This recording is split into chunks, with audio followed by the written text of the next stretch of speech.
closer so we can get, real intimate. It's a nice chair. These chairs are comfortable. Right there.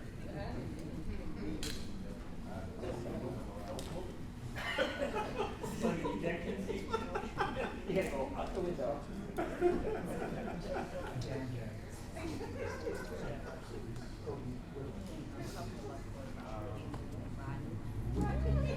Please make sure to introduce yourself to the person next to you. There's a lot of great, talented, beautiful, intellectual, and caring people in the room.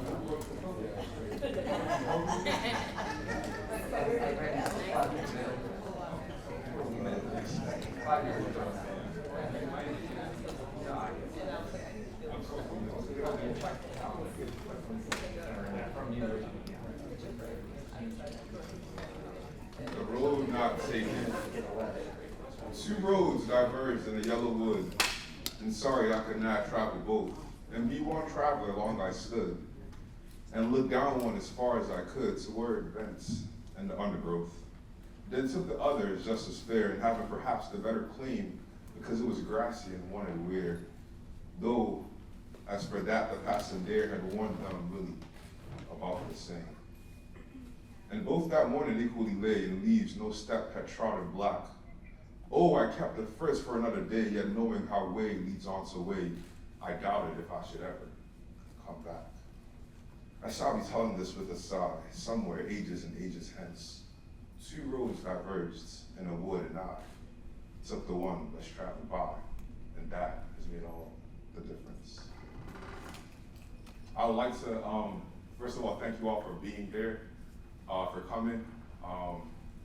It's a lot of craziness going on in the world, and so just having your time, your presence in person, not on Zoom, is amazing, it's beautiful, and so I hope we're all able to engage with each other, with the environment, and really, enjoy ourselves. So we have a bit of time before the chef arrives. So, I think when I learn and stuff, I get hungry. So I want to definitely learn, because the food is gonna be tantalizing. And then there'll also be drinks. So some of us that may need a little boost to be social, you will get that boost. So I definitely want this to be a space where, you leave the room, at least know maybe 5 new people, and not just to know them, but people that you can keep in touch with, do research with, ask for mentorship, ask to mentor, to hand out, to explore Baltimore there, transplants here, folks that don't live here, folks that live here, folks that are born here. So this is a multiplier. And I'd like to thank all the panelists that decided to come and show support. I'd like to thank the designer, Naomi, for the creative design behind this concept. And I hope today is a good day and many more to come. So without further ado, I'd like to bring Dr. Callahan for our opening remarks. So Dr. Callahan, I snuck into this symposium about civic engagement at the University of Maryland.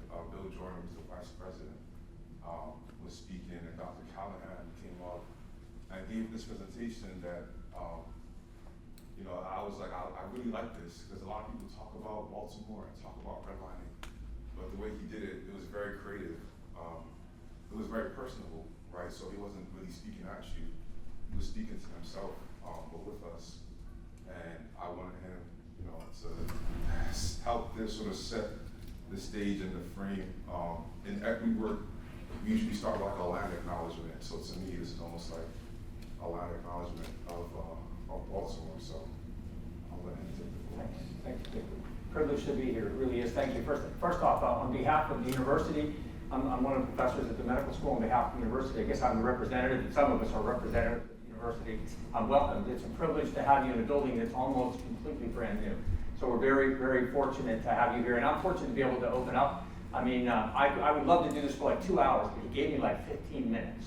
So y'all can watch it while you go like this, because I'm used to it from my wife and children. So if you go like this, I'll know I'm getting too close to the time. So I'm going to fly through some stuff. And the background on this very quickly is for the last 5 years, this is some of what the employees and the students are getting exposed to as they come to this, because we think it's critical if they're going to care for people from Baltimore that they understand some of what's going on in Baltimore. So every new employee is exposed to this, every new doctor in training gets exposed to this information. And as I said, I'm going to go through it very quickly, and we can have a further dialogue in kind of a future.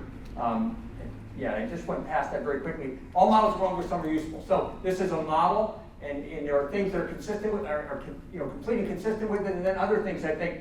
This is a vertical learning curve for somebody that's only 10 years in Baltimore and who has lived a life of privilege. So this is a vertical learning curve with no plateau. So when I give these opportunities to speak, I welcome feedback. It's not formally, informally, because it's a constant learning process for me. One I think will never kind of be accomplished. This is my 10th year here in Baltimore. And this is some of what we've learned since we've been here. My wife and I live in West Baltimore, about a mile from here. This is a dot map. Many of you know what this is. It's a dot for every person in the United States, color-coded by race.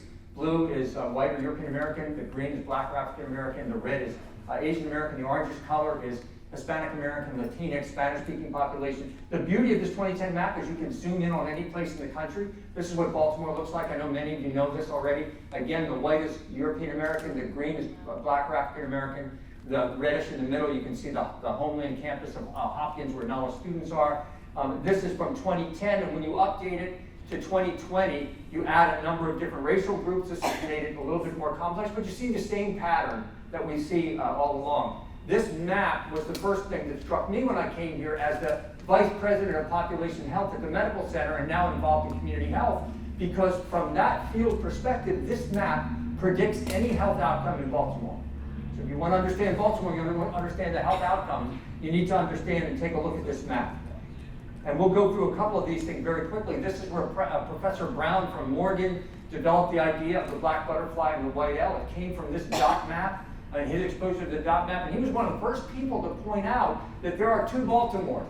Parenthetically, this slide set will be a PDF that I'll get to showing. And these little links at the bottom will show you where the references are. So if you get the PDF, you can click on them and take a look at that. This is one of the first things that struck me. This is the disparity index. The red is high levels of disparity, and all the other colors all the way to blue are lower levels of disparity. You see the same pattern that we talked about when we looked at the dot map, the way this map sort of predicts the way Baltimore is laid out. And then you can look at any number of these, and I've been collecting these for years. I won't give you all the ones. I have 20 or 40 of them or something. This, for example, is life expectancy. And on this map, it's a little dark on the screen. Dark is good, long life expectancy. The lightest color is bad. So you can see sort of that same breakdown across Baltimore. This comprises both infant mortality, so that the lighter color is better infant mortality, the darker color is higher infant mortality. It also includes the life expectancy of young adults. And once again, the darker the color, the higher the mortality rate for people who are really too young to be dying at that age. And these are what contribute to the overall life expectancy in the city.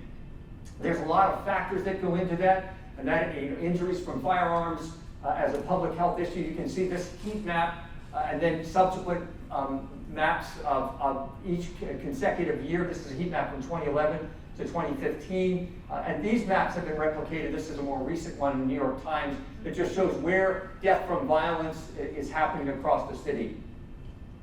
If you wanted to make this very visual, you could start driving from Roland Park, where you can see the life expectancy is 84 years. It's 75% white or European American, and the median household income is 121. And then just down West Baltimore Street, in Poppleton neighborhood, life expectancy 67, 80% African American, and the median household income is $20,000. And that means that you can drive 7 miles in 17 minutes and take 17 years off of your life expectancy, or 1 year of life lost for every minute traveling south in Baltimore. And you can replicate this in a lot of cities in the United States, but this is the one that is for Baltimore. To zoom in a little more closely, a 50-foot section of Greenmont Avenue separating Gobens and Guilford, right around where it becomes York Avenue, you can see the difference between one side or the other. In particular, the difference in life expectancy. That 50-foot walk is worth 10 years off your life expectancy, living in Gobens versus Guilford. And you can see also a big change in infant mortality. The question for somebody that comes to the university for the first time is, why are things like this? Betsy Nix proposed a model of a series of R's, the R's of Baltimore. Each one of these is a separate long discussion. Baltimore was remarkably, I'm going to get off track, but in 1820, it was the most racially diverse city in the country. The largest population of Black or African Americans, and the vast majority of were non-enslaved people. We could talk about each one of these. I want to zoom in on just 4 very quickly for purposes of sort of setting the stage, knowing sort of a little bit about the environment, and giving you a perspective of the way we think we need to talk about this at the university. I should have started from the beginning. These are my opinions. I don't officially represent the university, but I can tell you these are dialogues that we're having sort of all the time. This, I think many of you know, but I'm willing to confess that it was never part of my education growing up, that we understood kind of how the nation has changed this way. More than 6 million Blacks or African Americans moving in Baltimore because of the Jim Crow law, not in Baltimore, but across the nation. And you can see how the population of Baltimore changed and had a lot to do with why the demographics of the city are the way they are currently. Where people settled when they came to Baltimore, those of you who's all from Baltimore? So everybody knows a lot of these neighborhoods. This is where you settled. When the Irish people came, it was a lot easier for my people to find their way into the city because within one generation they could lose their accent. And pretty soon it was very different. This is where you came to live in Baltimore if you were people of color coming in from the South. And in particular, Bill Alley, which is where people lived who were working in the wealthy part of the city, which was just to the northeast of that. And that was where some of the first laws that were put in place around racial restriction came into place. In 1910, George McMakin moved with his wife and 4 daughters across Druid Hill Avenue to 1834 McCullough Street and began to live there. And the city passed an ordinance based on this opinion of the mayor. And it's offensive to even read it, but this was official language of what should be done with this. And so a city law was put into place for the first time in Baltimore, but eventually exported all over the nation about limiting racially designated blocks. You couldn't move onto a block that was more than 50% not your race. And all the McMakins wanted was more commodious, larger, and more comfortable quarters. When that was overturned by the Supreme Court, the next step was in Roland Park. And in Roland Park, the way they set that up was there were no racially restricted blocks, but they had restricted covenants for the cities, for the housing that you bought, so that you weren't allowed to sell it to someone that wasn't like you. The real estate agents said to show houses to objectionable populations. And they included in that list Hebrew and Black or African American or Negroes, it says here, part of the language. And then I think everybody's familiar with this, but very quickly in 1932, at the height of the Depression, 1,000 mortgages in the United States were going into default today. The next year, half of all American mortgages were in default. And at that point, the federal government stepped in, established the National Housing Act, which subsequently led to the Homeowners Loan Corporation, which led to surveys of 239 American cities, and Baltimore was one of them. The idea was, how do we guarantee loans in these areas? And the background on that is to say, well, we'll look at each one of the areas in the city and we'll grade it in terms of risk. The green was the lowest risk, best place to put the loans. Blue was okay, yellow was declining, and red was considered hazardous and not a place to give a loan. This happens to be the areas in the community where Black or African Americans were constrained to live by a number of forces and segregation prior to that. Here's a report from one of them, and all of these reports can be found online. And if you look and you zoom in, the thing that was objectionable about this neighborhood was not just the housing stock, but also what written the literature said, infiltration of Negro. Again, offensive, but this was the way things were set up with redlining. And when you look forward into the city, you can see that the redlining effects still occur. This is the CDC's map of the Baltimore Social Vulnerability Index. Red is bad and green is good in terms of vulnerability to social factors. And you can see it sort of follows that original redlining map. This too also does the same sort of thing. You can see on the left the people of color and the way that is, and then on the right side is household income, and you can see very close parallels between those two. And another redlining effect is where not only violent crime takes place, but you can barely see it, but the blue dots on the screen are where police killings have taken place. And they tend to follow the same pattern that we've seen sort of all along. And now know it's not an accident. These are intentional things that have shaped the city the way it is. And then finally, relatively recent poverty data. Dark is high areas of poverty, and the light is lower. So the first step in any of this, I think, is understanding kind of where we are, because we can't change unless we understand and can recognize sort of where this came from. So these are those 9, or so R's, and I think the list is continuing. I'm in the process of sorting through some of the history of racially segregated schools and public housing that has continued until relatively recently.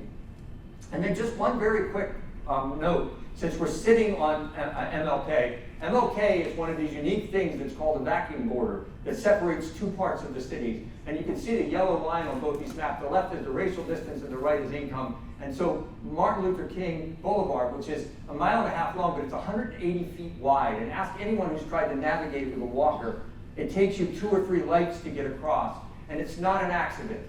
It's that way because it separates 2 parts of the city. Whether it was conscious or unconscious, that it clearly separates 2 parts of the city, and I think it's just a note historically since we're here today. I had the privilege 10 or 11 years ago of working in Sierra Leone during the Ebola epidemic, and we were all kind of full of ourselves being there. What makes a difference? What made a difference was not the fact that those of us from the United States and other places came. In the end, the reason the epidemic broke was this person that was circled, because it was individuals in the community that were working, that were respected and recognized by the community, that really made the difference in the health of that. It turned the epidemic around. And so as much as we would like to take credit, that individual who had just talked to me about villages that he had worked in and shown data to is really the reason that epidemic ended. And I think it's important in this setting because I think it's voices from the community, in my opinion, that are going to make a change in the long game in terms of the health of Baltimore. So this is a reminder when I talk to people about the challenges that individuals face. These are your patients, is what we say to people. These are the people we have the privilege of being able to serve, and we all sort of have the same goals in the end of seeing a healthy and vibrant community and overcoming a lot of the history that we have sort of inherited from the past. This is the reading list. I'd be happy to share these slides. I'll send them so that you can request them. And again, the little icon on each one is the link to the reference. I'll close there and I'll turn it back over to our master of ceremonies, who is here. He's out on the phone. I tell you what, while he's on the phone, are there any questions? That'll teach him to walk away. Sir. You know, Baltimore is very rich in different cultures. Yes. Which is not sort of indicated that. No, I don't really that. For instance, we have a wonderful little Italy garden section. Around Patterson Park, we have a wonderful Polish section. You know, we have more in the center, more of a Jewish center, culture and so forth. But they're all lumped together in like white European. They are, and I apologize for that. I lived in Hawaii for 13 years, and I mentioned one time to someone that I was Irish and my wife was Italian, and he said, it looks like Howie's to me. So I mean, sometimes I think we tend to sort of lump that way, but I am very sensitive to what you said. Next, sir. What was the reason for what sparked this presentation? What you mean for today? No, for you. It was moving into a neighborhood, moving into a city where I'd never lived before. And this is a longer conversation, but it actually had to do with being in West Africa and recognizing for the first time in my life, I was in the military for 30 years where everybody had a job, a house, education, and access to free healthcare. For the first time, I'm working in a system, and Ebola's mortality of 70% was that way because they didn't have access to healthcare. It should have been 10% or 20% like cholera. And it was Paul Farmer out of Boston who was the first person to make that observation. And so that was really the beginning of sort of me saying, wait a minute, this shouldn't be this way. I came back and the uprising happened with Freddie Gray here. You started seeing something in the newspaper, and I started seeing these statistics for the first time. And that's what that got me interested in saying, why is Baltimore the way it is? And I'm still trying to learn. Ma'am? You said in the 1920s that the state, you said that the state of the black community economically was more prosperous. It was both, but I mean, I think from what I've been able to read along Pennsylvania Avenue and those areas, in 1904, after the fire and the settled from the big fire, 50% of Black African Americans lived in this area of West Baltimore, which was considered sort of a Harlem of the city, or the center culturally. From your research, what changed? If you have an answer. Yeah, that is one that I would have to think of a few minutes. I could say, well, one of the things that to me clearly makes a difference is My family, when they immigrated from Ireland, was able to establish, were able to purchase homes. And that becomes sort of the foundation of generational wealth. So, I'm gonna say this really quick, I don't wanna start anything, but I agree with that. My family migrated here during the Great Migration on both sides, but like, on my dad's side, we bought a home, we're able to So I just wanna challenge, because I think it's something that people don't really know, like the idea that Black families don't have access to home ownership or didn't buy homes. When my grandparents on my dad's side moved from the South, they did buy a home. That there's so many ways that Black families get robbed of their homes. Yes. Like Ta-Nehisi Coates, and I know we're gonna do the panel, his article that he did in the Atlantic about the case of reparations clearly outlines that since slavery, Black families have been robbed of their homes. So I don't think it's that simple. Like there's clearly something much more complicated going on. Yeah, if I made it sound simple, I apologize, because I agree with you. That's fine, Yeah. Thank you. You're out of the room, so I asked you if they had any questions, but you're not on me. Okay. Can we give Mr. Callahan?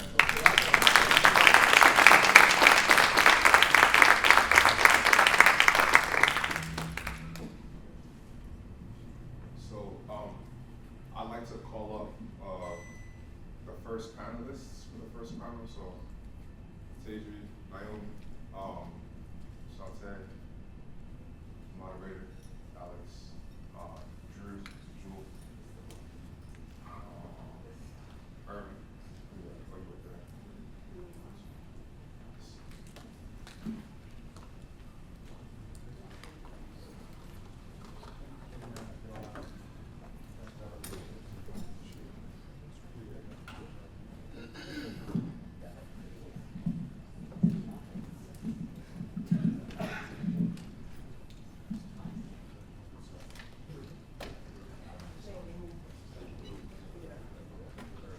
So, I mean, y'all see why I asked Dr. Callahan to start the presentation. I feel like, those data pieces are very riveting, very eye-opening. And I also really appreciate his passion to speak on the topic. And so this next panel is a lot of juggernauts. One more, I forgot my Dr. Brunson.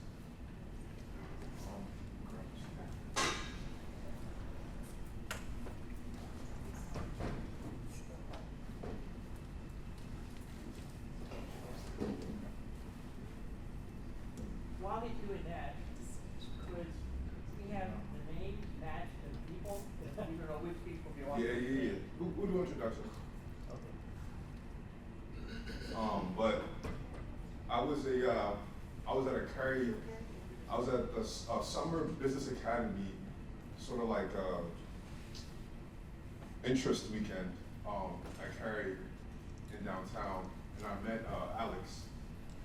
And Alex is a writer, he's from Baltimore, and we were just talking, and you both asked this question oh, where is she? So we asked, where's Ta-Nehisi Coates? Alex being a writer, Ta-Nehisi being, one of the most powerful writers from Baltimore in a time of crisis, a community crisis. We looked for someone to speak, for the community and with the community. And what it made me think about was this idea that, we need someone to come and save us, like the community is helpless.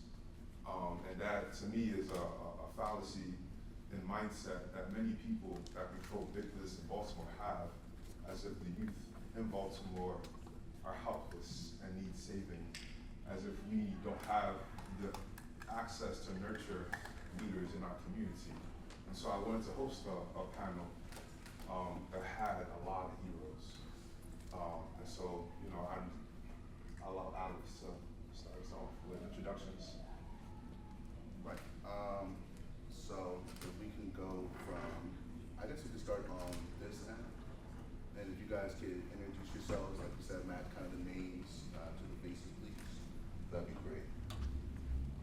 gentleman right here.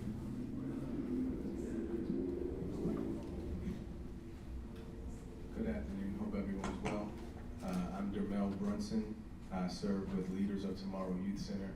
We are a 501c3 arts education nonprofit providing arts education, music, theater, dance, visual arts, creative writing, fashion and cosmetology for young people in Greater Baltimore, DC Metro, and Hampton Roads, Virginia. That is our goal, to ensure that every young person has equitable access to the performing and creative arts as a part of their development. Hi everybody, my name is Drew Grant. I'm a machine learning engineer at Johns Hopkins Applied Physics Lab. Born and raised here in Baltimore. This is my sister.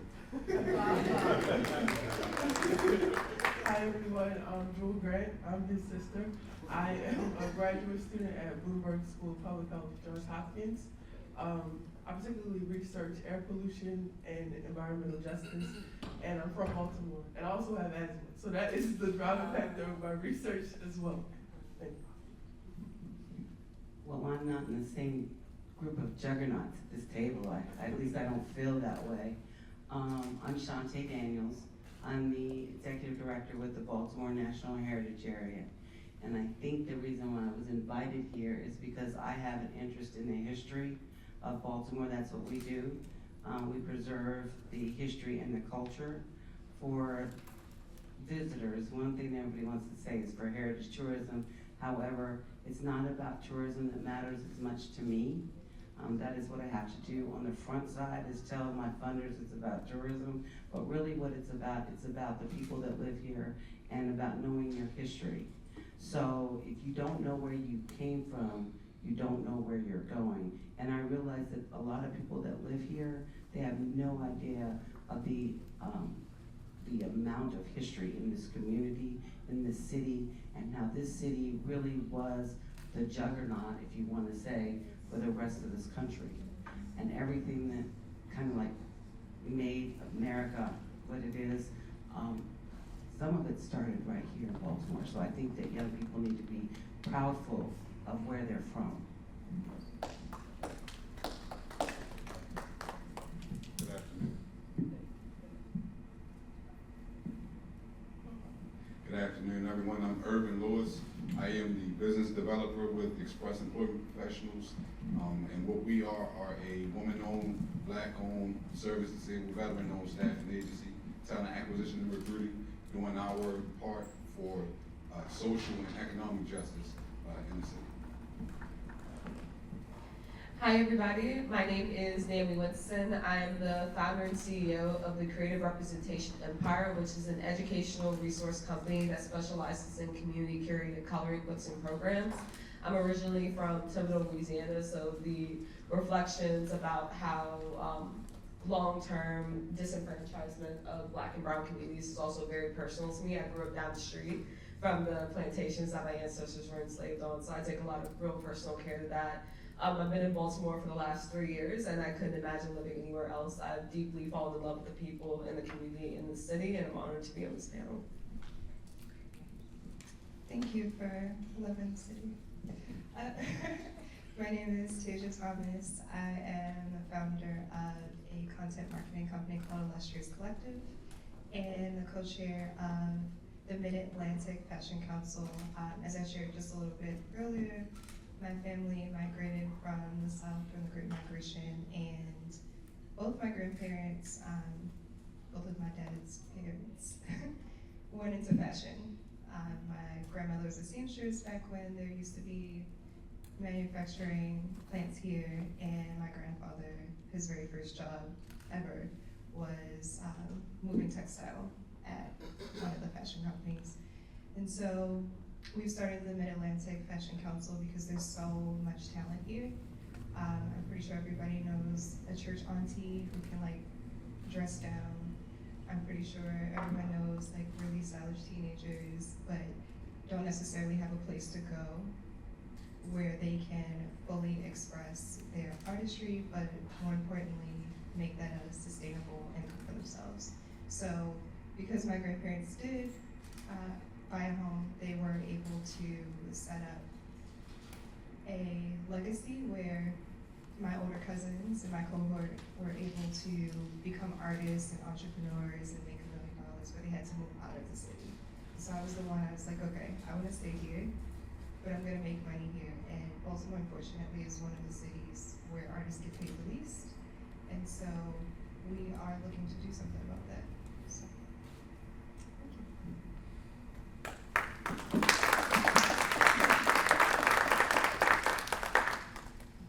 Thank you guys so much.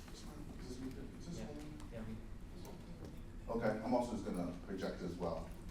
Okay, so, gonna ask you guys some questions here. Of course, these are just bouncing off points. Feel free to speak where your heart takes you.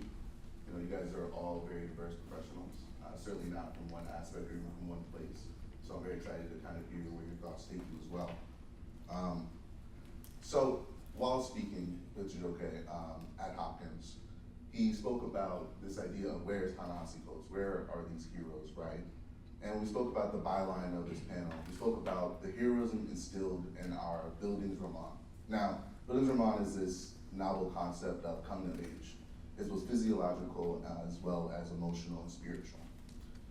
And so it seemed to me as though this call is to the profound courage that is embedded in the very way Black Americans grow, learn, and survive in America. You know, I interpreted that as a recognition of a quiet courage. So, how does your journey, whether it be in engineering, whether it be in procurement, whether it be in fashion, how does it reflect or challenge that of the traditional Black Buildings Roman, or the way that Black Americans come of age in your own personal life? Please, anybody feel free. I always like to be the icebreaker. Let me give you a background. I'm not from Baltimore, as you can probably tell from my accent. But I'm not from Baltimore. I am from a place called Utah, which when I was born, let me go back. The reason why I was born in Utah is because my family migrated there from Missouri and Kansas City. And my grandfather was on the railroad. So I'm just gonna leave it there. I'm here, and going back to the question, is because I fell in love with Baltimore. I fell in love with Baltimore because I had never been taught the history of my people in Utah. And that in itself gave me pride in being a person of color, a Black person, a Negro, whatever you wanted to call me, it gave me pride. And I never had that pride. I mean, I was proud because of my family, and we were considered middle class, but that's not the same, because you gotta find yourself. You gotta be as deep. And I found myself here with people that are so unique to me, because they're different than what I was as a Black person growing up in Utah. But the history is what makes this city really I don't want to sell history. It was for me, it sold me on this place, this region. And then I found out through my work how many people that live here that don't even know. They don't know. And so I'm gonna close on this. I'm not gonna take all the time, because I can open this mic all day long. I love talking. But I will tell you this. What really surprised me, and people have their way of being, it's okay, it's no judgment, but what surprised me is that the city is separated. And I'm talking about Black to Black. I found so many people that did not know what was on the west side of Baltimore if they grew up on the east side of Baltimore. And the people that lived on the west side did not know what was on the east side. And the history is on both sides. So that means that you are only getting half of the story. And your story is full and complex. Along with the work that Mr. Callahan brought to us, it's complex. That's what you said. It's extremely complicated. and how the city operates. But I'm here because I think that the history needs to be preserved for the generations that are here and for the generations to come. And so I love what I do. I love Baltimore, and I love the people, no matter how crazy I look at them and I go, oh my God, where did that person come from? I love it. It's real, it's authentic. And that's what we need to learn how to be more of, is authentic and be vulnerable with one another. And that's the way we learn. And I would love to kind of piggyback off of that. How many of you guys have been to an HBCU, like attended? So I grew up in South Louisiana, like an hour southeast of New Orleans, in the deep, deep, deep, dirty South, but not quite the Gulf of Mexico. And it took me going to an HBCU to learn what it meant to be a person. I had learned how to really have this facade of what a Black woman was supposed to be in the South. But I always say that an HBCU didn't give me the ability to succeed, it gave me the freedom to fail. And I think particularly as a Black woman, that is not a luxury we often have. And when I came to Baltimore 3 years ago through a program, and now I love it here and I'm building my life and community here, is that I was looking for a place where I could exist, where I could see myself. And I think that Baltimore, obviously learning from more natives and stuff like that, how I could be supportive as a transplant, has been like a very humbling experience. But I think from a coming of age perspective, is I've always sought out for a place that's gonna love me in my greatest and my lowest times. And I think Baltimore has given me all of that, from the arts community, the tech community, the infrastructures that are here and the infrastructures that the community is building. And I've always said it, I said to my friend quite recently, that Baltimore has felt like a large HBCU for me.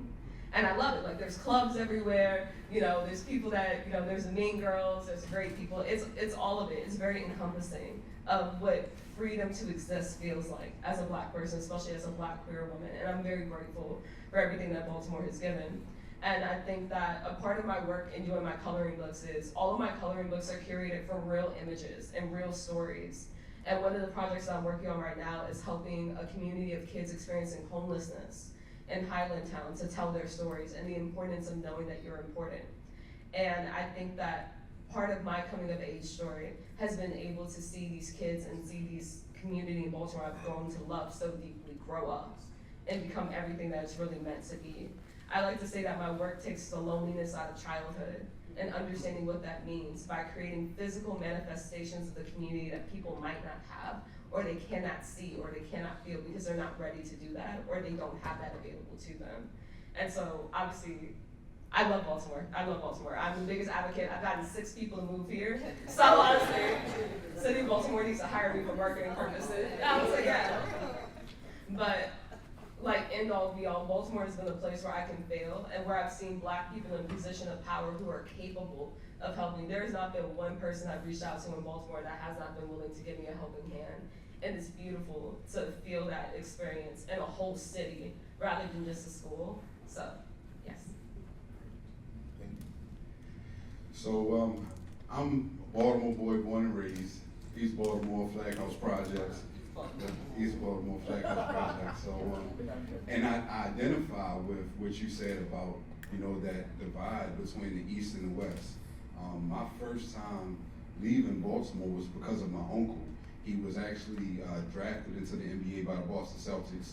He went on to be take on as the team captain for and took on Larry Bird's mantle, Reggie Lewis. And so what he did was he reached back out to me and my brothers and my cousins, and he flew us, 6 young boys from Baltimore on a plane by themselves, with the oldest being 8 years old, to Boston.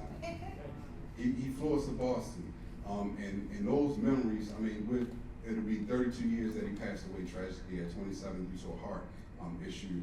But those memories of him not forgetting me and not forgetting my brothers, no matter how far he made it. He was like, to the world, he was this big celebrity. You know, so even in Baltimore legend, coming from Dunbar High School, part of that Baltimore boys team of the greatest high school basketball team in the history.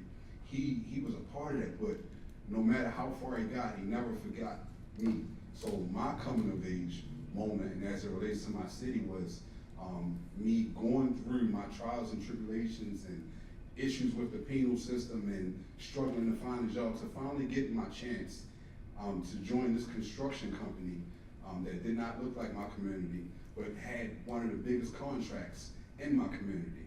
And so I was one of 3 individuals from my community to be on this contract where I had to learn another language in order to keep up. I had to learn another language in order to keep up and to be able to understand what was going on, to be able to conversate with people. And then after I did that, I identified with the fact that this money that's coming from my community is not going back to my community. I saw firsthand it leaving my community, and what I did was I started to reach out. I started to reach out to people from my community to try to get them jobs. And what that led me to identify was my passion for my community, my reach back. My coming of age was me reaching back to my community. And 8 years after that, I walked away from this company and not knowing where I would go, not having a job, but walking on faith. And I found, or the owners of this staffing agency found me. And it's been more than just a staffing agency. It's been an opportunity for me to, again, reach back to those underserved, those people that don't get the chances, people that are dealing with the penal systems and re-entry and things like that, and just redefining. I found myself in so many rooms that I would have never been in, being a felon, being from the projects, and sitting at tables and having conversations and redefining what it looks like to be me from Baltimore City, and to just be able to speak and represent my city and carry that mantle and not forget where I came from. So that's my coming of age story.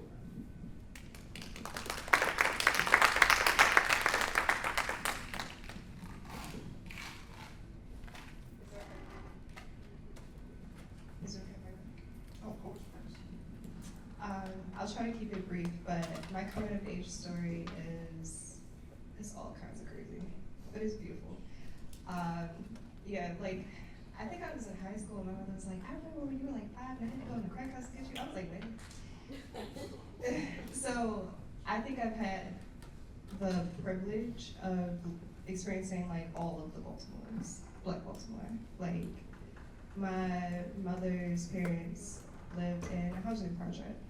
And it was because my grandfather went to Vietnam, came back with severe PTSD, which then triggered my grandmother to have mental breakdowns. And so I remember being in history class and being like, growing up I thought like my family was broken, but then going to UMBC, studying African American studies and learning that like, oh, this is something that happened to us. It is not that we were not good enough. Really changed my perspective. And then I kind of felt proud in a way. Like, my grandfather chose that. He could have went to college. He'd gotten accepted to Georgia State University, which was a big deal then, because it was the early 70s. And he felt this deep sense of patriotism. It was like, I'd rather go serve in a war. On the other side of my family was affluence. And I always say Black affluence doesn't look like white affluence necessarily. Like, I didn't even know my family was affluent. Like, similar to you, my older cousin, so on that side I'm the only girl, and like my 2 older cousins, they're like my big brothers. My cousin's like, I'm getting married. I'm like, okay. And everybody's like, she's AKA, and she graduated from Harvard, and he's like, okay, I bought your plane ticket. And I'm like, okay. And then I get there, and we're in the Millennium Knickerbocker in the middle of Chicago, like 2 steps from Oprah's studio. We're the only Black family there. They're like staring at us. They're like, are you us? I'm like, no, that's my family. They're like, oh, can we do the open bar? Because it looks lit over there. And I'm like, oh my gosh. And so it was, I think I've always experienced this sense of other, even in my own community. Like, no matter where I am, I don't quite all the way fit in. And now that I'm older, I feel like that means I fit in everywhere. And so, I say that to say, one of the most beautiful things, and I think really the defining moment for me as when I really came into adulthood, was running the user experience team for the World's Largest Airport Association, and being the only Black person in the marketing department of 50, being the first Black woman to lead any department in the company, and having the thought that like in 2018 I shouldn't be the first. So it was exciting, and I got to learn a lot, and I was helping to broker deals, and I was sitting in all of the highest level marketing meetings in the company, and then I needed to hire someone, and I decided to hire a Black woman. And although I had not experienced discrimination in any way, like it was the first, probably the only job that I've ever had where I felt completely just like a human being. Like no one treated me like, oh, a little Black girl over there. But they treated her that way. And she pulled me to the side and she was like, so do you stand for this? Like, what are we doing? And I was like, oh, damn. Like, I had to do something about it. And so I wound up, I didn't lose my job, but I was treated differently after that. And it really put into perspective for me, like this eclectic life and upbringing that I had came with a responsibility that the language of business development or whatever it is that I picked up from my family is now my responsibility to translate for my people. And so, yeah, that's what I do with my work.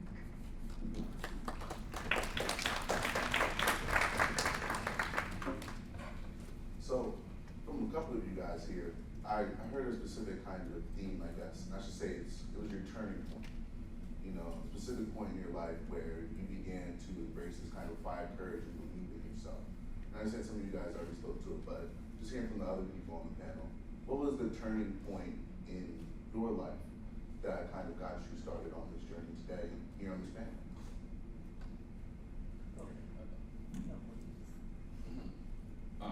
So I ended up going to Morgan for undergrad, and so even that decision to do that was interesting. I got a full ride to Morgan, but my dad was like, no, but you should go to the University of Maryland. And my dad is Jamaican, and he has his own, interesting relationship with his upbringing. And so he's like, no, you should go to the University of Maryland. Don't go to Morgan. I'm like, it's free money, Dad. I went to Morgan. And I didn't really particularly care about school. I was able to do decently well without actually applying myself. But then I had this professor who, he used to he was a Q. And he would go off on us sometimes, in the middle of class. He just start going off. Y'all need to do better.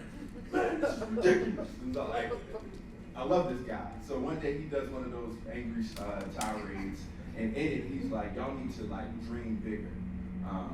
Stop dreaming to just graduate and go get a 9 to 5. We need y'all to be the next professors. Come on, step up. And he started really talking to me after class and stuff like that. And I feel from that point on, I started to dream bigger. And I ended up going to Hopkins for grad school to do a PhD.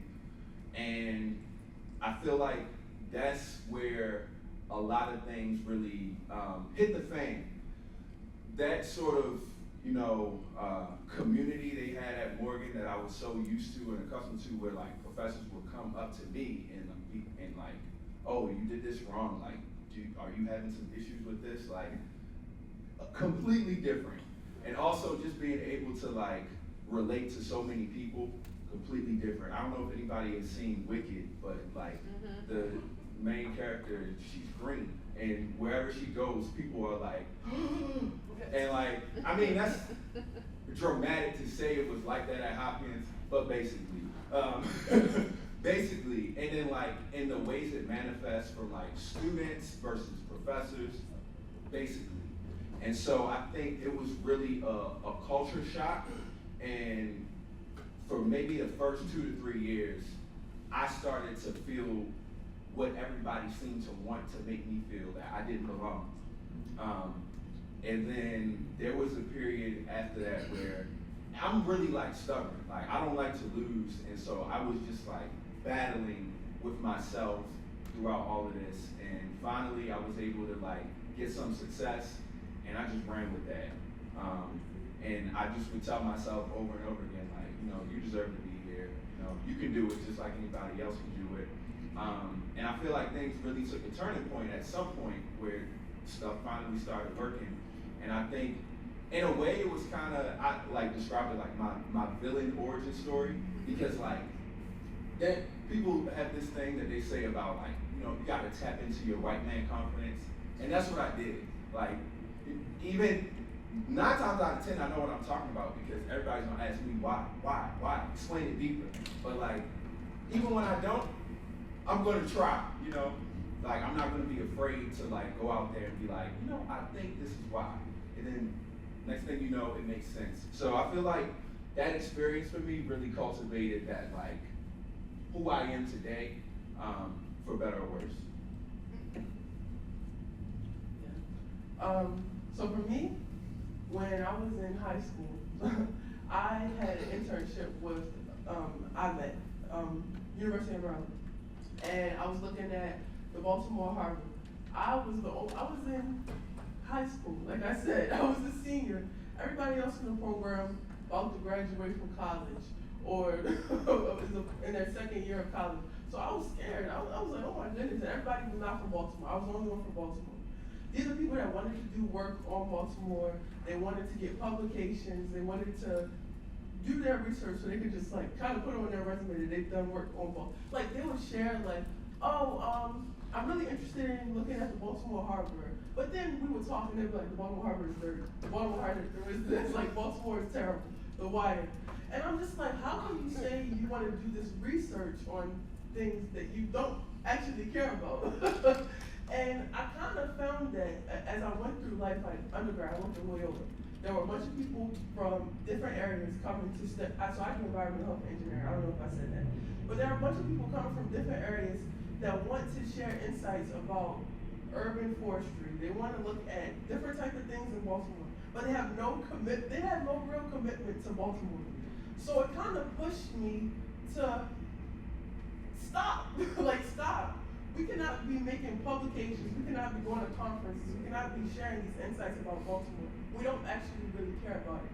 So it kind of drew in my commitment to Baltimore through research. And when I came to Hopkins, I really wanted to make sure I found a way to do it, because the same thing happened again. There's people coming from China, there's people coming from Africa, there's people coming from all around the world that have no real commitment to their research.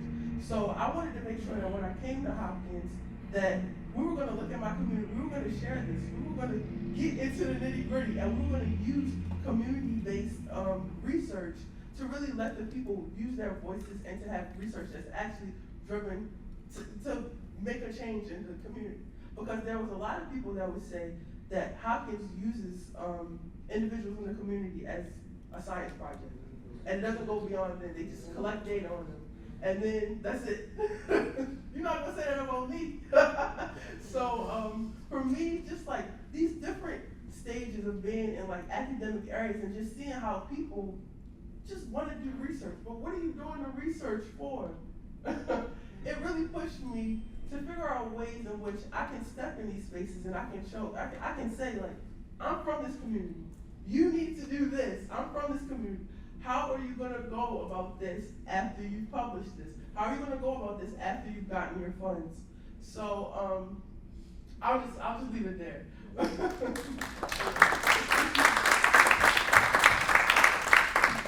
Listen, I got lost in all these. What's the damn question? So, building off the facts of the other panelists, tell us what's your turning point here. Turning point, because I'm listening to these great stories and I'm just wrapped up in these stories. So I guess for me, as a Baltimore kid, West Baltimore, yes. So Edmondson Village, baby, Edmondson Village. And so, okay. Arts education has, I guess, been rooted in my upbringing, just, growing up in the Black church. My first job was an on-staff musician, drummer, percussionist, choral arranger for a church in Baltimore. Then I went to the Baltimore School for the Arts and really got an experience of community through the arts and the richness of working together with other people, like the collaboration of working together with others. And so I think those two things as a young man really helped shape me. You know, growing up, all I cared about was music or basketball. You know, that's all I cared about. And so, you know, really having the people in the community organizations that were arts-based, Movements Unlimited, Cynthia and Satali Jahi were very important in my life. Their Movements Unlimited organization, and then the Black church as a whole, the power of the arts movement that comes from the Black church has always been impactful in Baltimore and beyond the country and worldwide. And then also the School for the Arts, just new people relating to their experiences in life through whatever their art vehicle might be, whether it be visual or music or dance or theater or production and tech. It just really gave me a different experience of self, but also in that journey of self, you know, looking at others as well in the same unity, that we're all coming from a good place of a memory of goodness or things that we don't like to remember, right? That help to shape us on our journey. And so those things really gave me a platform and a canvas to see where I fit in the community. And it's just about making sure that other young people get equitable access to the arts. If there's a way that I can help that other kid that's coming from Baltimore see themselves in a different journey through an art form or a strength-based approach, everything we want to do is about strength-based. We want to start a movement of accusing our young people of being well. And the best way we can accuse them of being well is to identify their strength and continuously talk about their strength and not the area that needs improvement as much as we talk about the strength. And so that's what impacted me growing up, is I had family members, my parents, my community, teachers, coaches, educators. God blessed me to have people in my life to talk about my strengths.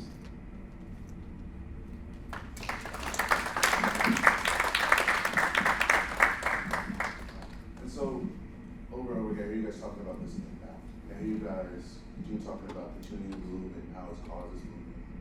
And you guys haven't stopped. You guys are here today. I'm really impressed by that. And so I want to ask you guys, what keeps you going? Where does this momentum come from? Where's momentum in your work? Can you speak to that a little bit? I know you already spoke to a little bit about people not knowing from East Baltimore, don't know a lot about West Baltimore, and the idea of just educating, you know, our Black citizenry. But I just want to hear about the momentum in your work and how you keep going. So I'm gonna call myself out again, okay? When I look on this, so you said what keeps me going? Yeah, where does your momentum come from? Right? When I look on this panel, I cannot tell you how proud I am, with the exception of you, because you're not from here, but you love it. To see these people that are from here, and now they've succeeded. I'm the oldest one on this panel. No. Yes, I am, and I'm gonna call it out. I'm gonna call it out because I could be probably each person on this panel's mother. Now, why am I saying that? It's because I'm ready to retire. Do you get what I'm saying? I'm ready to rest on my laurels. And so I'm speaking to what you just asked me. What is my passion? Because I'm not done yet. I may be tired, but I'm not done yet. That's the thing. I have so much more to do. I'm not even in the same category as some of these young people that are here. Because you're doing environmental health, you're an instructional engineer, you're doing dance and creative, and you're doing labor, and you're doing marketing, and you're doing environmental and creative. All I'm doing is history. I know. It's true though, I'm only doing history. These people are doing the work. And I get to say deserve a hand because they're doing the work. They've done the work because they've lived here. They've lived here in an environment that Dr. Callahan talked about, and they succeeded. Does not mean that you cannot succeed. It means you just have to have other people that care enough to help you, that aren't like the people that are at Hopkins just here for the paper. You gotta have, we are a community. We all, and I'm gonna get I'm gonna stop, but I have to say this because it's not a black, white, or yellow thing. We all bleed red. We are one human race with different ethnic places that we came from. So just because you're black does not mean you can't help a little, let's say Latino child, right? Just because you are white does not mean you cannot help a little black child. We are all from the same race. So what keeps me going is that I want us to all work like that together to preserve our own culture. Because we have culture. See, the problem is that black people don't have any culture. The only culture we have is made up here. Because they took it from us when they took it and brought it here. Right? No. Am I correct? No. Am I wrong? Wrong. Wrong? Okay, all right. What I'm saying is, a lot of our culture was lost. And now we are going back to find it. And we're teaching our children that culture. I get it, but most of us pretend to be ethnic. We have assimilated. We had to assimilate. Am I correct? Did we not have to assimilate to them in order to make it? You in business, did you not have to assimilate? You had to assimilate. Yeah, because you had to assimilate. Because if you didn't, you weren't going to make it. They were going to look at you differently. Only when I worked in corporate. When you worked out, but hey, that's where the money is. That's where everybody want to go to. I'm just saying, I had to assimilate. I had to assimilate. I had to act like, talk like, walk like, be like. We have a culture now. And what I want to do is be able to preserve that culture for everybody. And we can also share our cultures. Ain't nothing wrong with a little Jamaican food. I'm not eating no goat, but I'll go for the food. But you know what I mean? We have so much to share. And there's only one human race. And we have to support one another. We are a community of people.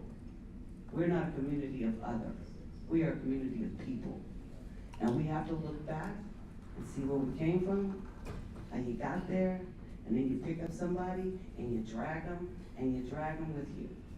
So that's what keeps my passion, okay? Because I am ready to retire. I'm going back to that one. I'm ready to rest. But it's too much work to do. Actually, I want to just amplify one of her points. You guys are quiet about it. This idea about assimilation. I'll just for my own background. I know I'm not a panelist, but I'll give a little background about myself. I went to a school in Roland Park. It's called the Gilman School. And I am from Harlem Park, which is I'm from Brantley Avenue, actually West Baltimore. A little small neighborhood, very poor neighborhood. And I can tell you right now, I used to joke all the time. I used to get off the bus and head straight to detention. And I can tell you right now, it wasn't because I was acting out. It was because of the way that I spoke, the way that I dressed.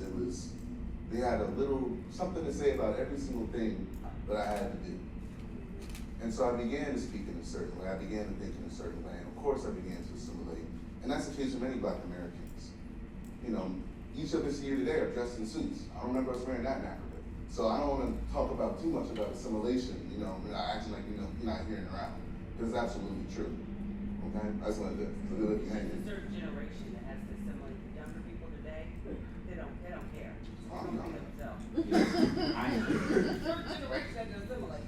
I didn't care. I feel like in a way it made me kind of go harder. I'm a very defiant person by nature. So like if you have a problem with this, I might dig deeper. And I think, that comes with its own, of course, consequences that you gotta face. But it feels like it's, red pill, blue pill, like what you gonna do? Like, we can't understand your English. What did you say? Like, say it again. Like, well, I speak perfectly fine English. I'm gonna say it again the same exact way for you. Like, you need me to talk like that? Like, no, you can understand my English. And like, the way I dress is the way I dress. If I wanna wear whatever I wanna wear, that's what I'm gonna wear. And so I think, I mentioned this yesterday, and my sister, she had a panel, and I mentioned how like, it feels like it's a choice every time you go up to like present or something with like how am I gonna do this? You know, like, I feel like I'm almost even consciously thinking about, like, should I whiten it up? You know, and every time I think of that, it's like, no, nah, it's gonna be all right. Like, they'll be okay. And even if they can't follow, they'll be all right. But I think making that decision, like, you can expect consequences to come with that. Like, maybe I won't be up for the next promotion because I'm not, you know, making everybody feel butterflies and kittens when I come up. But, oh well. But yeah, that's my answer. I wanted to chime in because I think my time at the Air Pilot Association then informed how I got into fashion. And like I said, it was the whitest person I ever worked at. The only other person of color on my team of 50 people was this Puerto Rican graphic designer. And there was a lot of tension. Like, they covered his nameplate with mango. And yeah. So it was those kind of things that were being brought up to me. And I was completely like oblivious to the things because I wasn't getting treated that way.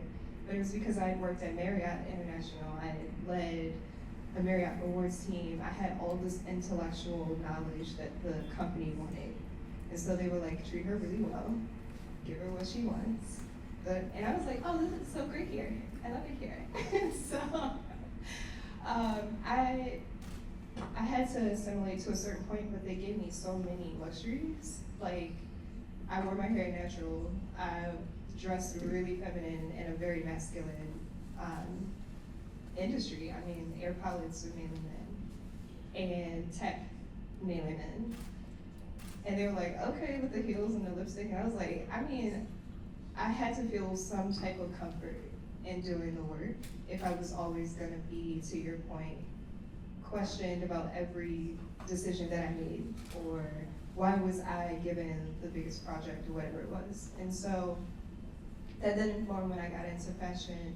I started a sustainable fashion blog, met a bunch of founders from around the world, a lot who were white women, and I was listening to their stories, and they were like, you know why I started this company?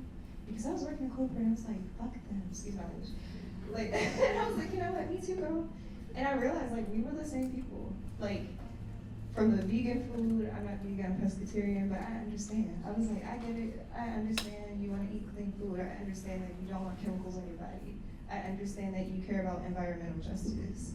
And so it really started to strip away from me all of the otherism. And because they love me so much, they were like, can I talk to you about my business plan? And can you help me with marketing? And then that turned into starting a marketing company.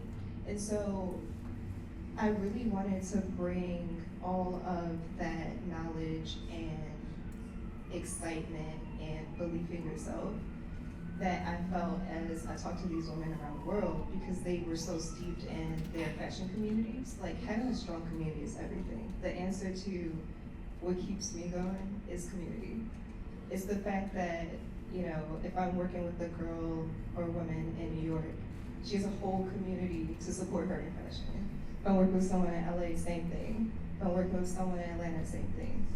Here, there's a community, but the community needs resources, it needs infrastructure. And so I'm bringing my tech side into this and saying, okay, I can be someone who not only starts to build the infrastructure, but I know how to attract community who's gonna be excited to work on this project.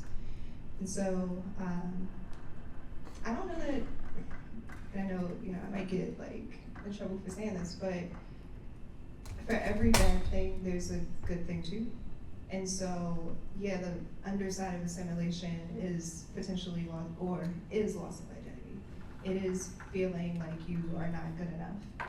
Definitely get it, definitely work on it every day, pray to Jesus about it. But on the other side of that is feeling like I can go into any community and find the resources that I need to build the projects that I'm building. And I think that's magical. So.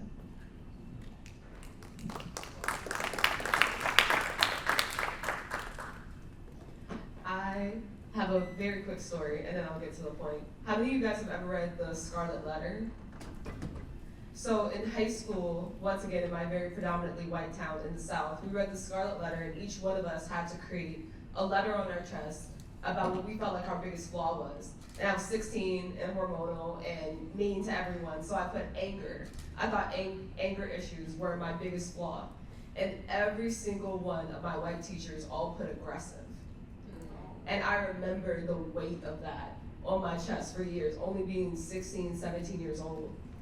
But once again, I went to school at Xavier University of Louisiana. It is the only Catholic HBCU in the country. And my senior thesis as a history major was, what did you learn about yourself over the last 3 years?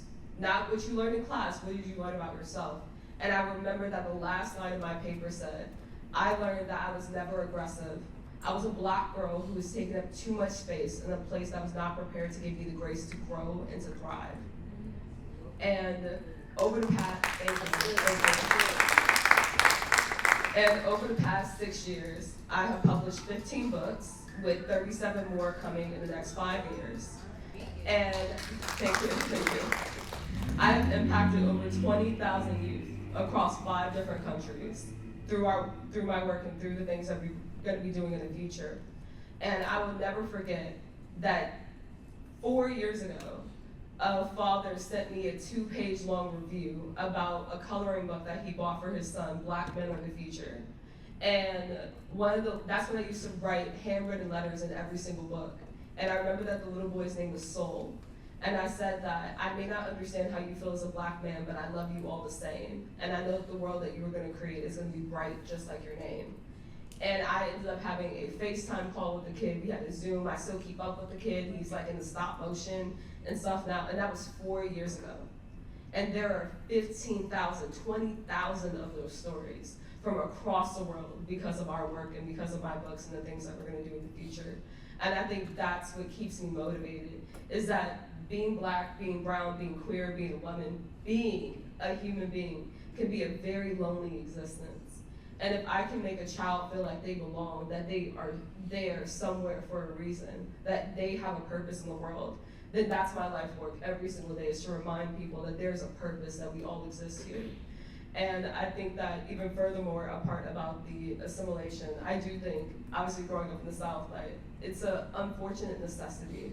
But as I've gotten older, I have a friend who has a podcast, and it's called Why You're Working. And he asked me why I work.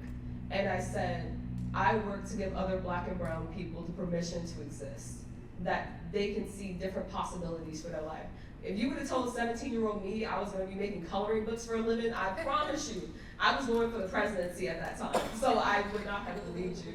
But to believe that the life that you want is possible, even if you haven't dreamed of it yet, is a very powerful existence to have and to show to other Black and brown kids. And I continue to work because I continue to be an affirmation of the existence that is possible.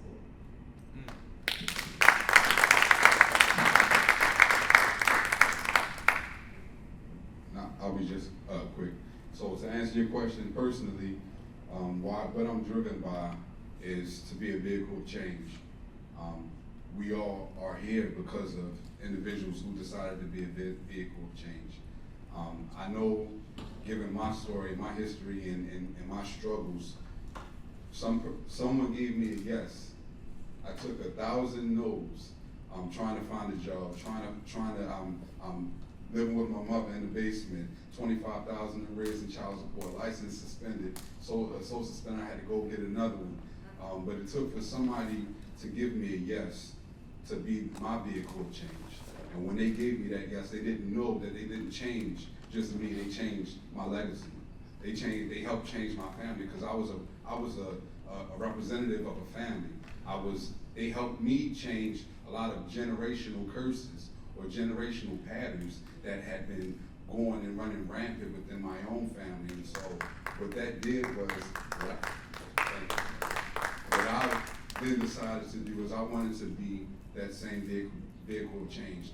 Oftentimes in Baltimore, we get stigmatized, and you see people struggling, and you never know how or what impact you can make on someone by just being kind to them, by just saying yes to them, by just helping out, by just even smiling, and identifying their presence as you're walking past them, like you're not, in this whole little vacuum. And so what keeps me what my drive is and what keeps me going is wanting to be a again, that vehicle of change, whether it be on a generational scale or just changing somebody's mood that might be having a bad day. That was great. What keeps me going is really just, it's just a simple statement, is that your zip code should not be able to determine whether or not you can breathe. It should not be able to. I mean, you shed a great light earlier on the butterfly and the L shape. And it's unfortunate that in a lot of Black and brown communities, we might see them near industrial zones, traffic, or train tracks. And these are things that are silently killing people in this community, children. They're missing school, they're absent from school because they're facing asthma problems, COPD. These problems manifest in these communities because of the way they're structurally set up. And it's unfortunate that we see this constantly as asthma is high in Baltimore. There's so many programs that they've made to try to target these asthma issues in Baltimore with children, which really impacts their education, their ability to attend schools, their ability to grow up healthy because they're being put in these areas and their zip code is determining the health that they have. I told you, I have asthma. So it's just unfortunate to see that, I don't know if you heard about Curtis Bay recently. Curtis Bay, the life expectancy compared to outside of Baltimore is like 10 plus years less than the average person in Baltimore. And that's because coal. Coal. They tried to pass a bill to make a tax on coal transportation because there's no tax on coal transportation per ton. Bill failed. So it's just unfortunate there are people in these communities dying just because of where they live, and they can't do anything about it. And they can do something about it, of course. But I'm just saying, like, it shouldn't be that like your zip code is determining whether or not you can breathe. So that's what I meant. Thank you. I got time for 2 more questions, 1 more question. Oh, Q&A too. Okay. And so I guess my last question I'm going to ask you, just because I know we also got the Q&A. You guys have been speaking about kind of your turning point, what keeps you going. But I want to ask you, A, what is your legacy now, and what do you hope your legacy is going to be? That's it.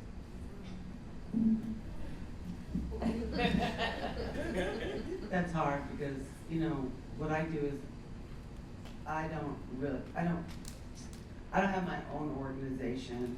But I will tell you this, is I don't know what I want my legacy to be. I just want to be remembered. Do you know what I mean? Does anybody know what I mean? I just want to be remembered that I was a good person, that I did good things in Baltimore. And it almost makes me want to cry because I don't want to build a building. I just want people here to be better than it was when I got here. People to know more than when I got here. Because this city has been traumatized from the early days. You said that they had more free blacks here. Well, you didn't say it, I knew that, but there's more free blacks that lived here. Then there were blacks that were brought here and they were shipped down south to do the work that made white people richer. And here we are today, sitting in that same situation. Our work and the work that we do has made somebody rich. And it's going to turn around and it is going to impact every single one of us again. I want my legacy to be that the history not repeat itself over and over because you don't know. Because you don't know. I think that that's what my legacy is to know where you came from so you can go forward and not repeat the same mistakes. And as individuals, that is something that we need to learn as well. Everything that happens to you is not a failure, it's a lesson. And the lesson is to do something different. What do they say that Einstein used to say? Doing the same thing over and over again is definitely a sign of insanity. But what I'm saying at the end, my legacy is that we know who we are and that we will go forward. I am now, because of Baltimore, I know who I am. I know who I am. And it didn't happen until I got here. And it didn't happen because I was an executive director. It happened here because I seen people that were like me, that were doing great things. I see people that were like me that were suffering emotionally. And because of that, I have no prejudice. I realized something that my grandmother used to say, and I'll let it go. She used to say, don't judge anybody until you've walked 10 miles in their shoes. This is a statement that I now live by. When I see somebody, I'm not gonna judge them for them. It may look crazy to me, but I don't have no judgment because I don't know their life. And there have been some really tough lives here in Baltimore. And not because people wanted it to be that way. It's because the system always worked against them. So my legacy is just that leave this place in a better place than when I came.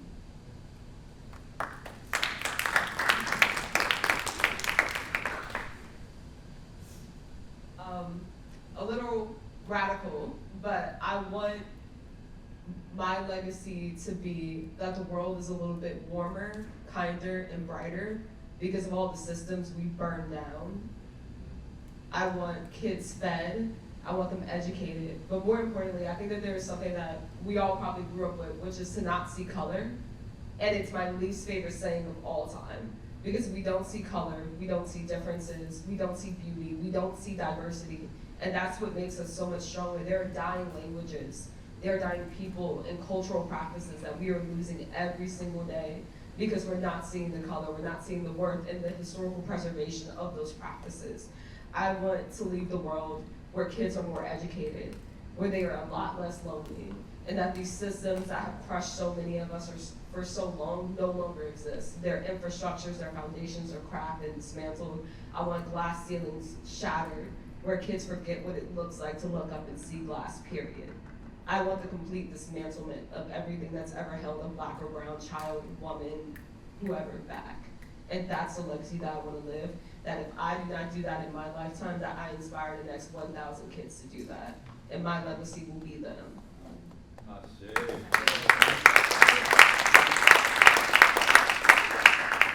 Yeah, you're an author. I would like my legacy to be, so business development is like my gift and curse. I love it.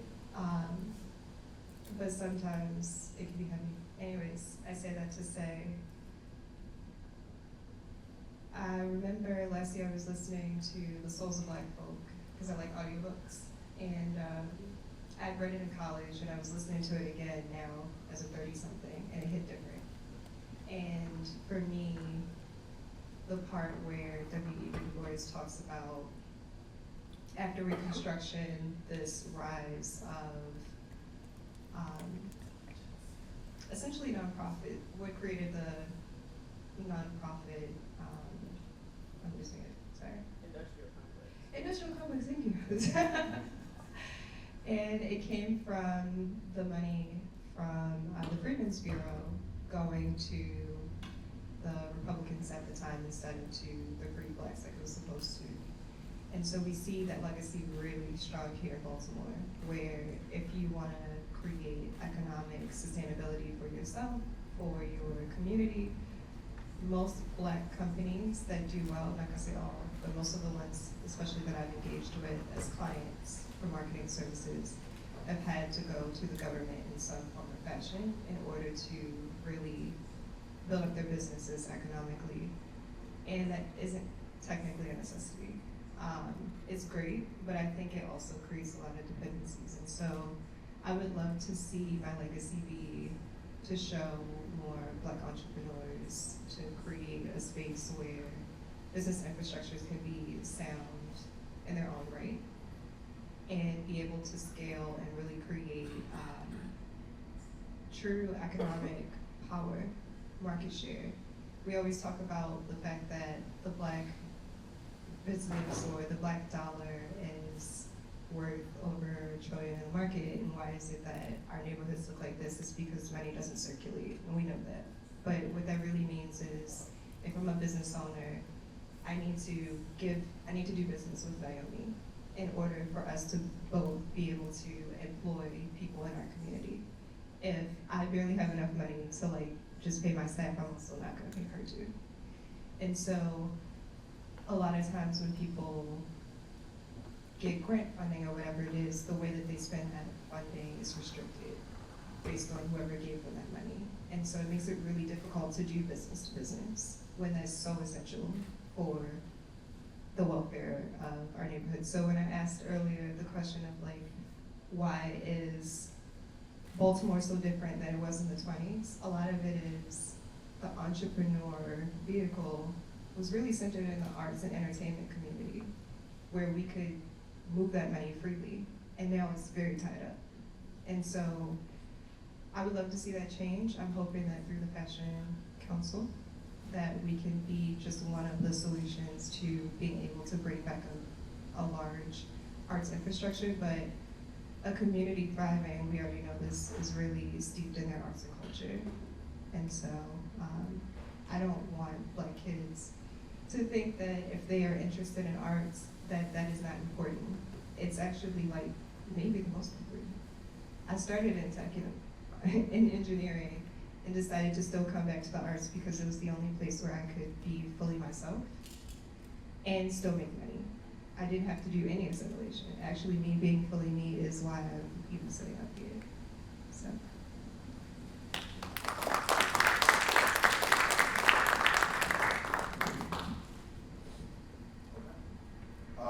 I want to open up the floor now to if anybody has any questions for our panelists. Q&A period. Does anybody have any questions? I have a question. Oh, sure. We'll get a mic for you. No, I don't need a mic. It's just so everyone can hear you. That's all. Thank you, ma'am. You're welcome. Hi, everybody.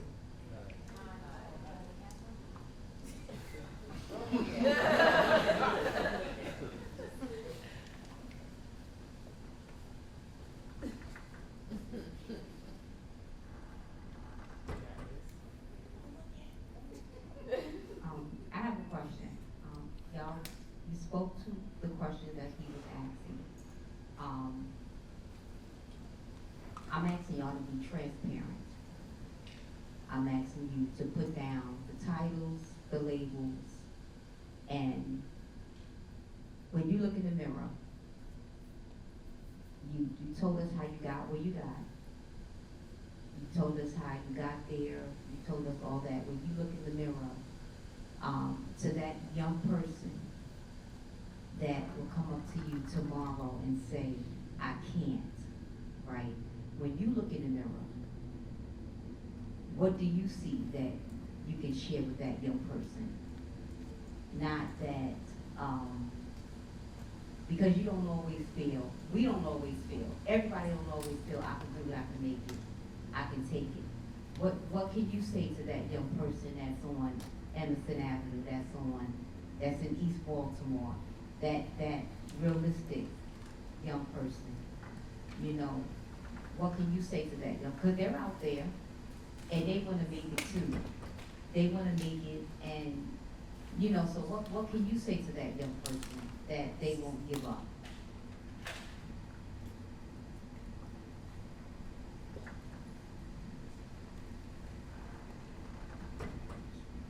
So what I would say is,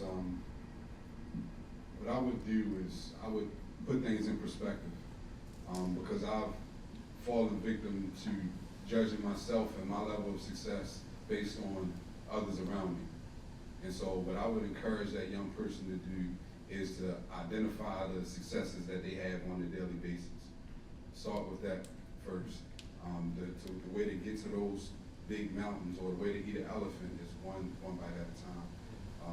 It wasn't overnight for me, and if I can do it, you can do it. And I'm still working. We're both doing it together. You know, I don't look in the mirror at a finished product that's ready to lay it down. It's still so much that's unaccomplished, but I have to be motivated because I'm worth it. And so I would tell that young person also, you're worth it. your life is worth it. The effort that it's gonna take for you to be successful is worth it. And once you believe it, you'll do what it takes for you to be successful.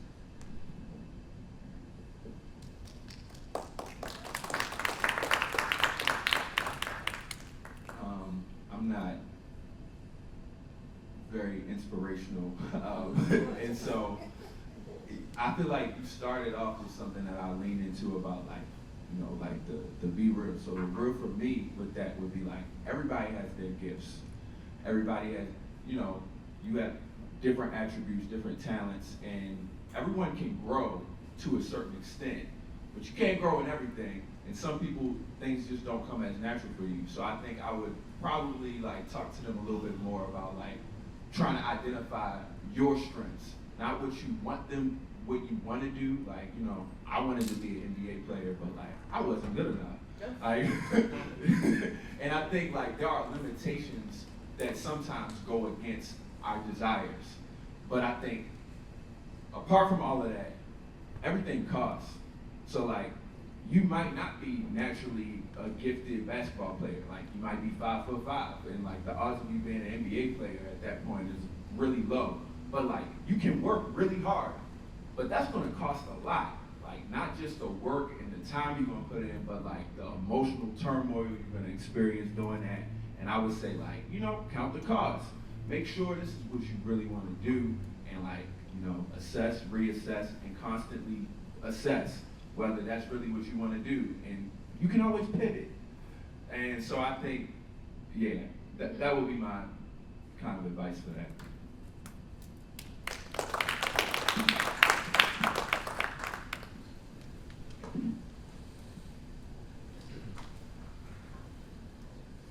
Good afternoon. I'm probably loud enough that I don't need a microphone, but I have a question. And the question is simply this, and you can take the question and you can ask the question. The question is this: what question have we not asked you that you would want to answer? That's good.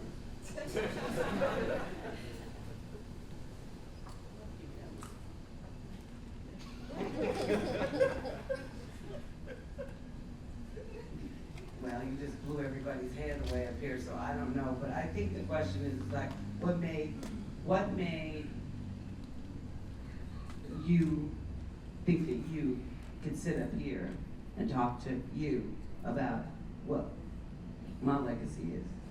That's a question.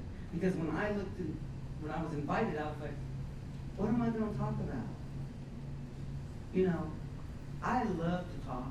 I love to talk about what I do. I have no problem with a microphone. That's a good thing, okay? Because that implies that I want to be seen. Isn't that something? I want to be seen. I want to have people like me. That's the little girl inside. The little girl in front of the mirror singing Diana Ross's songs. You know, I wanted to be a movie star. My mother named me Shauntee, but she didn't want me to be a Brenda. You understand? So that was the first thing that I asked myself is, why did he choose me? He met me one time, we ran into each other. The question is, why me?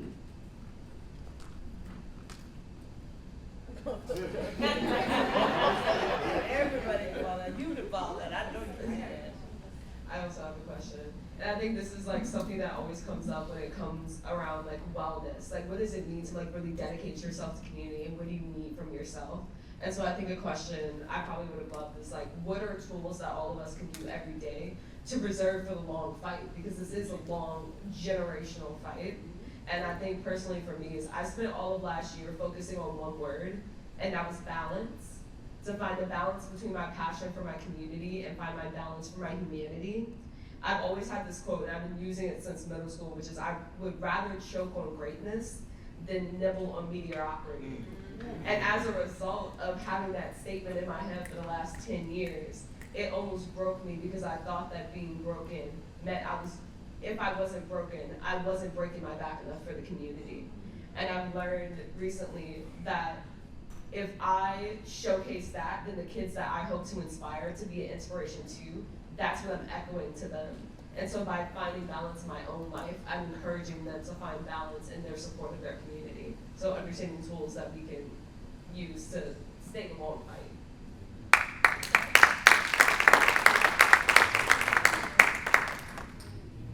My question would be, do we think that slavery is, we know that in the penal system and things like that, slavery's not over, but how can I phrase this differently? Why do we think that slavery in the arts is okay? That's what I would ask. I remember doing my taxes for the business last year, and the accountant was like, you do art, like blow up a picture or something, because you can break that off. I was like, okay. And for some reason in our community, the fact that art is not only an appreciating asset that we can create in our own house.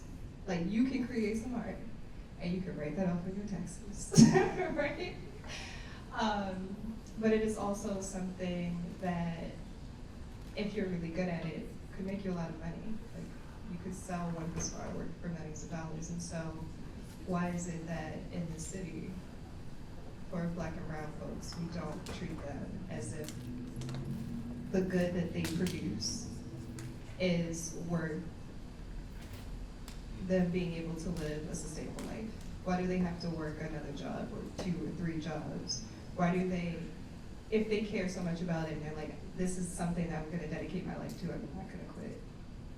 I think we, as consumers, can do better at supporting those folks and making sure that they don't have to make that decision. Because that is a different form of slavery, but it is. If we're asking somebody to give us free products or, you know, a significant discount because their clothes are not Calvin Klein. And I think that that mindset then allows us to buy from fast fashion companies like an H&M, which is definitely made from slave labor. And so we don't always see how these things tie together, but they do. And so I think we need to make a mental shift.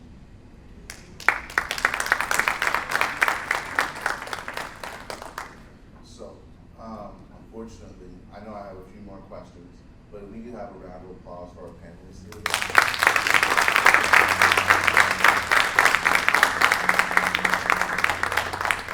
And once again, I want to thank the organizer for allowing me to moderate today. It really was just a conversation we had next to the breakfast bar that lasted for 30 minutes, but as you see, it's produced an excellent result here today. So not only don't